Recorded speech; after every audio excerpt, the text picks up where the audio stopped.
The Raven by Edgar Allan Poe. Once upon a midnight dreary, while I pondered, weak and weary, over many a quaint and curious volume of forgotten lore, while I nodded, nearly napping, suddenly there came a tapping, as of someone gently rapping at my chamber door. "'Tis some visitor," I muttered, tapping at my chamber door. Only this and nothing more. Distinctly I remember it was in the bleak December, and each separate dying ember wrought its ghost upon the floor. Eagerly I wished the morrow, vainly I had sought to borrow from my book surcease of sorrow, sorrow for the lost Lenore, for the rare and radiant maiden whom the angels name Lenore, nameless here forevermore.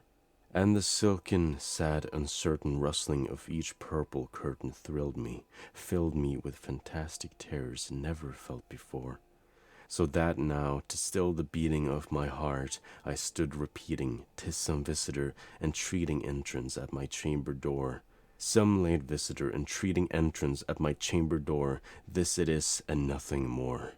Presently my soul grew stronger. Hesitating then no longer, "Sir," said I, "or madam, truly your forgiveness I implore. But the fact is I was napping, and so gently you came rapping, and so faintly you came tapping at my chamber door, that I scarce was sure I heard you. Here I opened wide the door, darkness there, and nothing more. Deep into that darkness peering, long I stood there wondering, fearing, doubting, dreaming dreams no mortal ever dared to dream before. But the silence was unbroken, and the stillness gave no token. And the only word that was spoken was the whispered word, "Lenore?" This I whispered, and an echo murmured back the word, "Lenore." Merely this, and nothing more. Back into the chamber turning, all my soul within me burning, soon again I heard a tapping somewhat louder than before. "Surely," said I, "surely that is something at my window lattice.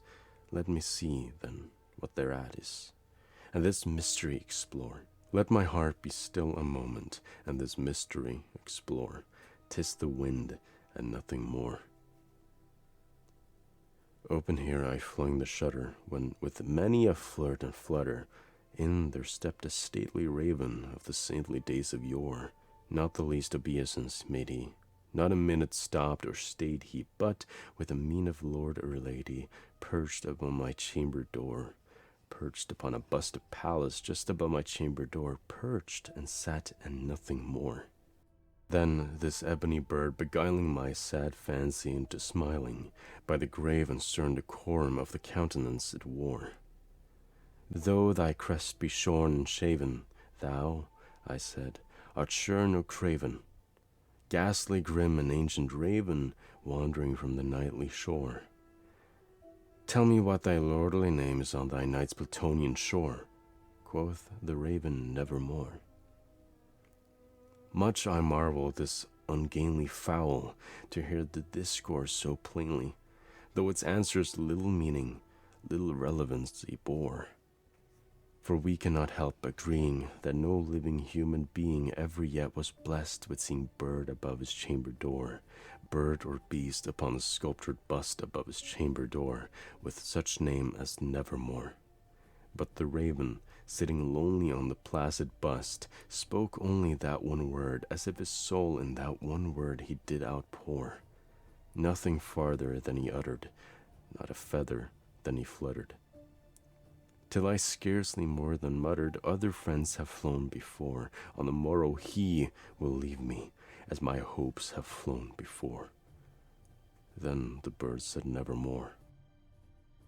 Startled at the stillness broken by reply so aptly spoken, "Doubtless," said I, "what it utters is its only stock and store, caught from some unhappy master whom unmerciful disaster followed fast and followed faster, till the dirges of his hope that melancholy burden bore of nevermore.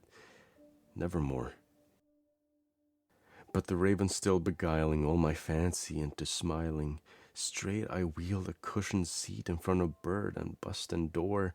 Then upon the velvet sinking, I betook myself to linking fancy unto fancy, thinking what this ominous bird of yore, what this grim, ungainly, ghastly, gaunt, and ominous bird of yore meant in croaking nevermore. This I sat engaged in guessing, but no syllable expressing to the full whose fiery eyes now burn into my bosom's core. This and more I sat divining, with my head at ease reclining on the cushion's velvet lining that the lamplighted gloated o'er, but whose velvet violet lining with the lamplight gloating over she shall press, nevermore. Then, methought, the air grew denser, perfumed from an unseen censer, swung in by seraphim whose footfalls tinkled on the tufted floor.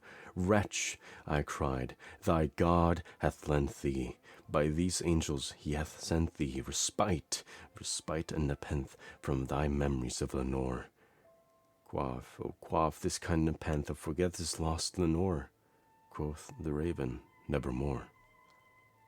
Prophet, said I, thing of evil, prophet still, if bird or devil, whether tempter sent or whether tempest tossed thee here ashore, desolate yet all undaunted, on this desert land enchanted, on this home by horror haunted, tell me truly, I implore, is there balm in Gilead? Tell me, I implore. Quoth the raven, nevermore. Prophet, said I, thing of evil, prophet still, if bird or devil, by that heaven that bends above us, by that God we both adore, tell this soul with sorrow laden, if, within the distant Aidenn, it shall clasp a sainted maiden, whom the angels name Lenore. Clasp a rare and radiant maiden, whom the angels name Lenore. Quoth the raven, nevermore. Be that word our sign of parting, bird or fiend, I shrieked, upstarting, get thee back into the tempest and the night's Plutonian shore. Leave no black plume as a token of that lie thou soul hath spoken. Leave my loneliness unbroken. Quit the bust above my door, take thy beak from out my heart, and take thy form from off my door. Quoth the raven, nevermore. And the raven, never flitting, still is sitting